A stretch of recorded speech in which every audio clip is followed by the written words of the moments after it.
کہ پہلے یہ سن لیں اور پھر سنیں کہ جو میرے سے اب کس طرح کے کیسز کیے جا رہے ہیں، ذرا سے موازنہ کر لیں۔ سب سے پہلے نواز شریف کا کیس، وہ کیس کیا تھا؟ انٹرنیشنل انکشاف ہوتا ہے، پیناما پیپر، دنیا کے اندر ایک انکشاف ہو جاتا ہے جنہوں نے اپنے آف شور اکاؤنٹس میں کمپنیوں کے پیچھے پراپرٹیز لی ہوتی ہیں، تو بڑے بڑے دنیا کے اندر وزیر بھی تھے، کوئی ایک آدھ ملک کا پرائم منسٹر بھی تھا، اور بڑے نام اس کے سامنے آئے، بلکہ برطانیہ کا اس وقت پرائم منسٹر کا بھی نام آ گیا کہ اس کی بھی پراپرٹی ہے، دنیا میں شور مچ گیا۔ تو ادھر پتہ چلا کہ جن سب سے مہنگے لنڈن کے علاقے میں جو مے فیئر کے فلیٹس ہیں، وہ نواز شریف کی بیٹی اس کی اصل مالکہ تھی۔ اب سب کو پتا تھا کہ اس کے پاس تو پیسہ نہیں، اس کا مطلب نواز شریف نے خریدے ہیں۔ اب یہ تھا کیس، 1.5 سال عدالت میں چلا۔ نواز شریف نے اسمبلی میں کہا ہاں یہ ہیں ہمارے فلیٹس مانے، اور کہا یہ ہیں ذرائع کہ جس کے ذریعے میں نے خریدے۔ جب عدالت میں کیس شروع ہوا تو وہ ادھر سے اور کہانی بدل گئی، وہ ذرائع غائب ہو گئے، اس نے کہا جی قطری کھاتا آ گیا کہ جی قطریوں نے ہمیں یہ کوئی ڈیل ہوئی تھی، کوئی قطریوں سے ڈیل ہوئی تھی تو انہوں نے ہمیں یہ مفت کے دے دیے فلیٹ۔ یہ اس کے بعد یہ کہانی آئی، پھر اس کے بعد کلیبری فونٹ آ گئی۔ عدالت کے اندر مریم نواز نے جھوٹ بولا، کیونکہ وہ جو جس فونٹ جس سے جو لکھی گئے تھے کانٹریکٹ، جو اس نے اپنے بھائی کے ساتھ کانٹریکٹ دکھایا، وہ جو اگریمنٹ تھی وہ ابھی تک ایجاد ہی نہیں ہوئی تھی۔ جب اس نے وہ 2007 میں ہوئی، انہوں نے 2006 میں، کیونکہ جعلی کانٹریکٹ تھا، جھوٹ کی سیدھی 3 سال سزا ہوتی ہے، وہ کچھ بھی نہیں ہوا۔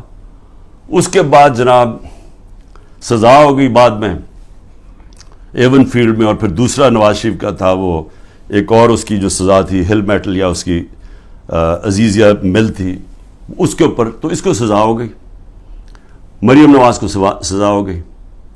اب عدالت کیا کرتی ہے؟ اب یہ پوچھا کیا جاتا ہے، ذرا سنیں، وہ مان گئے کہ ہمارے فلیٹ ہیں۔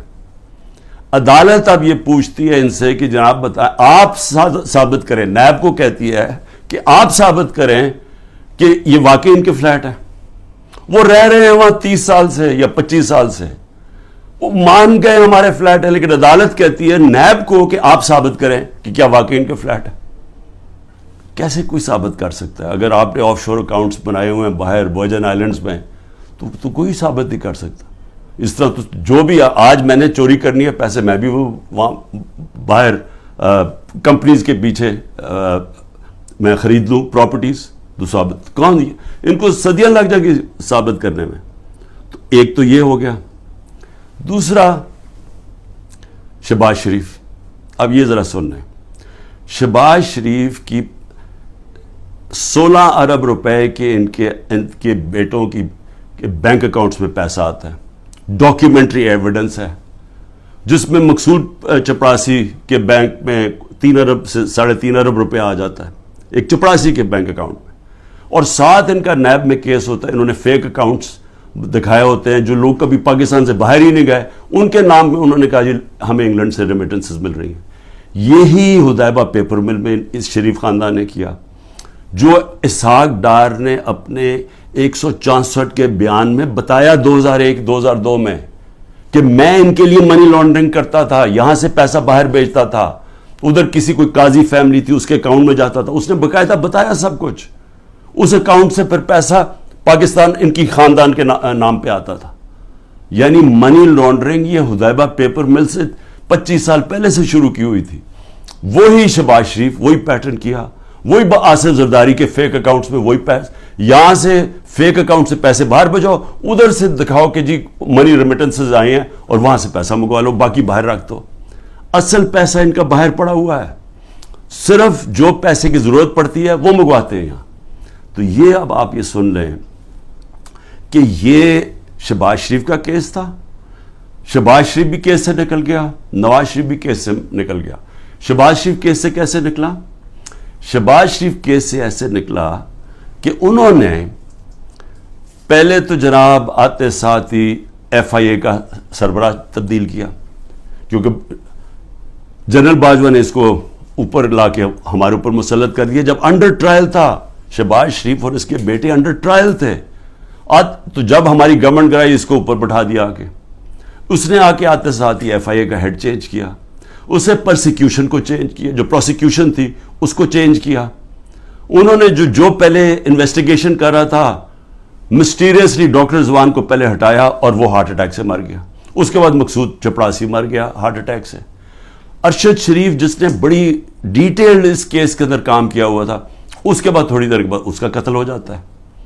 اور کوئی جج بھی انویسٹیگیٹ نہیں کرتا کہ جناب ڈاکیومنٹری ایویڈنس والومز پڑی ہیں ان کی انویسٹیگیشن میں, وہ بھی ختم ہو جاتی ہے. ادھر سے نیب کا ہیڈ چینج کرتے ہیں. نیب کا ہیڈ جب چینج کرتے ہیں آفتاب سلطان, تو میں آج اس کو سلام کرتا ہوں کہ وہ جب آیا تو اس سے جب غلط کام کروانے کی کوشش کی, اس نے کہا میں نہیں کرتا, اور اس نے ریزائن کیا. پھر ایک اور آدمی کو لے کے آئے جو موجودہ آدمی ہے, اور وہ سارے کیسز ان کے ختم. نیب بھی کیسز ختم, شہباز 8 ارب کے, اور یہ بھی کیس ختم. یہ جو 16 ارب روپے کے یہ جو ایف آئی اے کے کیس, اب وہ بھی ختم ہو کیونکہ اپنے لوگوں پر بٹھا دیے. تو ادھر وہ ہو گیا. ادھر آصف زرداری کے فیک اکاؤنٹس کیسز تھے, وہ پہلے فریز ہوتے ہیں. جنرل باجوہ کی ڈیل ہو رہی ہوتی ہے آصف زرداری سے, پتہ نہیں کیا ڈیل ہے, وہ کرتے ہیں, وہ بھی سارا ختم ہو گیا. تو زرداری بھی پاک ہو گیا. زرداری وہ آدمی ہے جس کو 2 دفعہ نواز شریف نے جیل میں ڈالا تھا کرپشن میں, اور یہ ہدایبہ پیپر مل نواز شریف نے بنایا تھا. یہ زرداری نے نواز شریف کے اوپر بنایا تھا. تو یہ کیسز پرانے چلے آ رہے ہیں, یہ ہمارے دور کے کیسز نہیں ہیں. لیکن جب ہمارا دور آیا تو جناب نیب تھی جنرل باجوہ صاحب کے نیچے, اس کے بعد سارے کیسز رک گئے. اور وہ تو خیر اب چیزیں سامنے آئی گئی ہیں کہ خواجہ آصف نے خود ہی کہہ دیا کہ ان سے تو بات چیت تو ان سے شروع ہو گئی تھی, تو کیسز ان کے کیسے آگے بڑھنے تھے. لیکن یہ سمجھ جائیں کہ جو آج اوپر طاقتور بیٹھے ہوئے ہیں, ان کی اربوں روپے کے کیسز معاف ہوئے ہیں.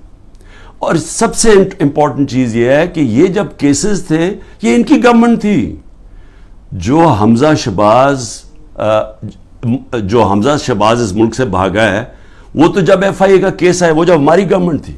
لیکن جب نواز شریف کے بیٹے گھر یا ملک سے بھاگے ہیں تب تو ان کی گورنمنٹ تھی, کیونکہ ان سے پوچھا کہ جناب یہ مہنگے آپ کی پراپرٹیز کدھر سے آئیں, وہ باہر بھاگ گئے اور پھر کہتے جی ہم تو پاکستانی شہری نہیں ہیں, ہم برطانیہ کی شہری ہیں.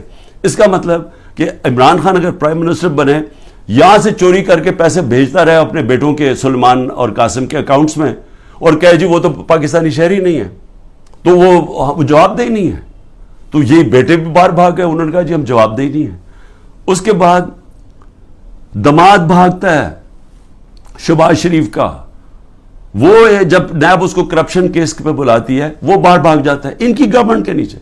پھر ان کا فائنانس منسٹر اسحاق ڈار ملک سے باہر بھاگتا ہے جب نیب بلا کے پوچھتے ہیں کہ جی آپ کے یہ اثاثے ہیں, یہ آپ کے آئے کدھر سے ہیں, یہ ایک دام آپ تیرے امیر کیسے ہو گئے, وہ بھی ملک سے باہر بھاگ جاتا ہے ان کے دور میں. تو میں سوال پوچھ رہا ہوں کہ میں کیوں نہیں باہر بھاگ رہا. ان کے اوپر تو دو کیسز تھے, میرے اوپر تو 180 کیس بن چکے ہیں, تو میں کیوں نہیں ملک چھوڑ کے بھاگ رہا. کیونکہ انہوں نے چوری کی ہوئی تھی, ان کے ایسٹس ہیں, ان کے پاس اربوں روپے کے ایسٹس ہیں جو یہ بتا ہی نہیں سکتے کدھر سے آئے ہیں, اور ملک سے باہر لے کے منی لانڈرنگ کیا, دگنی کرائم ہے. اور میں اب آتا ہوں, 2 اور چیزیں میں آپ کو کہہ دوں.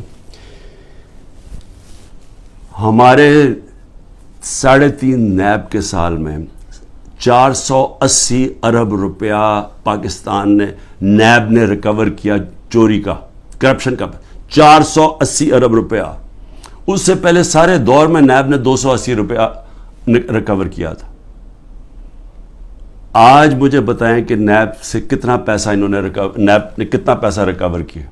1100 ارب روپیہ ریکور کرنا تھا, آج وہ کوئی پیسہ ریکور نہیں ہو رہا. اب نیب کا کام ہے کہ عمران خان کے اوپر کرو, یا جو ہمارے جو بھی اب مخالف ہیں ان سے پارٹی چھڑوانے کے لیے یا ان کو ڈرانے کے لیے.